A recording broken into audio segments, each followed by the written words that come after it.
প্রিয় সাংবাদিক ভাইরা, আসসালামু আলাইকুম। আপনাদেরকে এবং আপনাদের মাধ্যমে প্রিয় দেশবাসীকে আমি আবারও আজকের পবিত্র ঈদ উল ফিতরের ঈদ শুভেচ্ছা জানাচ্ছি। ঈদ মোবারক।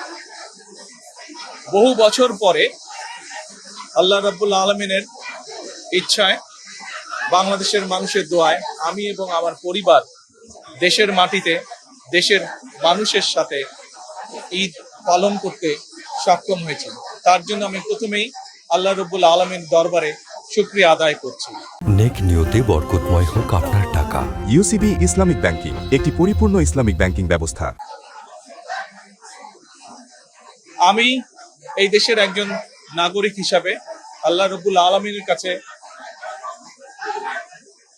দোয়া করি যেন আল্লাহ আমাদেরকে সেই রহমত দেন।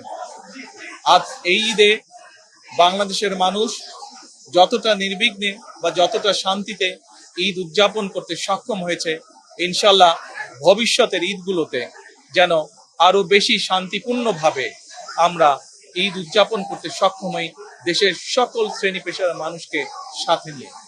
একই সাথে আসুন শরিয়া ভিত্তিক আধুনিক ইসলামী ব্যাংকিং। ইউসিবি ইসলামিক ব্যাংকিং একটি পরিপূর্ণ ইসলামিক ব্যাংকিং ব্যবস্থা।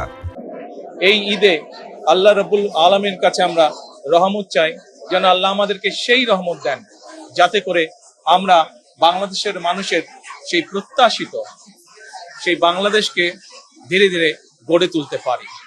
আজকের এই ঈদের দিনে দেশবাসীর কাছে আমি দোয়া চাই।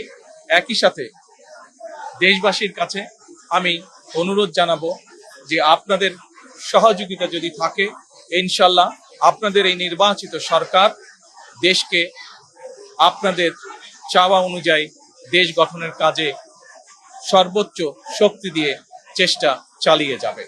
সকলকে আমি আবারও ঈদের শুভেচ্ছা জানাই। সকলে, দেশের সকল মানুষ, দল মত নির্বিশেষে সকল মানুষ ইনশাল্লাহ ভালো থাকবেন, সুস্থ থাকবেন। আজকের এই দিনে আমরা আবারও গভীর শ্রদ্ধার সঙ্গে স্মরণ করছি 1971 সালে যারা জীবন বাজি রেখে এই দেশকে স্বাধীন করেছিলেন, সেই শহীদ, সেই হতাহত মুক্তিযোদ্ধাদেরকে। আমি একই সাথে স্মরণ করতে চাই 2024 সালের ছাত্র জনতার গণ আন্দোলনের মাধ্যমে এই দেশকে স্বৈরাচার মুক্ত করতে গিয়ে যারা শহীদ হয়েছেন, যারা হতাহত হয়েছেন, সেই সকল গণতন্ত্রের যোদ্ধাদেরকে, সেই সকল গণতন্ত্রে শহীদ হওয়া মানুষগুলোকে, তাদের সকলের আত্মার মাগফিরাত কামনা করছি। সকলকে আবারও ঈদের শুভেচ্ছা। ঈদ মোবারক। আসসালামু আলাইকুম।